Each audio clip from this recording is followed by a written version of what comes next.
Kwa sasa hii sehemu kutoka Kamisamaki mpaka huko Jomolingot, hiyo kwa hiyo area yote hiyo imekuwa earmarked to be special economic zone. Unajua maana ya hiyo special economic zone ni nini? Kutakuwa na factories ya kila aina. Kutakuwa na investors ya kila categories.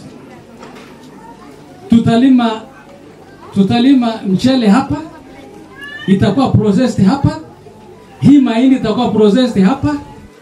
Nyanya na kitunguu itakuwa processed hapa. And this place will be totally different. Kenya itarudi hapa. Sasa challenge yenu, challenge yangu kwenyu ni mawili tu. Mjitayarishe kufanya biashara. Kwa sababu biashara itakuwa. And this is real.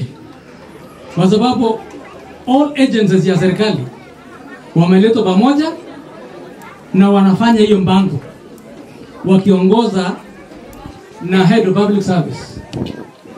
Sasa hii si historia. Kujitayarisha kufanya kazi ya biashara, pia mtayarishe watoto wenu kwa sababu kutakuwa na kazi mingi sana. Na njia rahisi ya kutayarisha watoto ni kuwasomesha.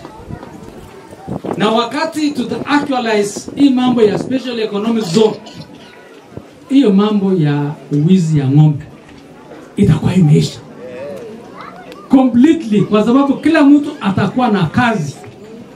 Hata kuuza ng'ombe, kufanya processing itafanywa hapa. Na kuna value addition. Kuna mambo ya kutengeneza mambo ya value addition ya ngozi, mambo ya kila kitu itakuwa hapa. Sasa mimi nataka kuwa challenge. Hebu mwanzo kujipanga. Kwa sababu this one hapa kwanza itakuwa headquarters ya Rift Valley. Na mali itakuwa hapa. So hii Baringo yetu hii, ninajua tumekuwa na challenges mingi sana. Lakini I want to tell you, there is hope. There is hope and things are going to change. Na hii ninawaambia nyinyi sio historia. Si mimi nafanya kazi wa serikali. Ninaweza kuja kuongea maneno ambayo si ya ukweli. So nyinyi mjitayarishe na mjue things are changing for the better for us.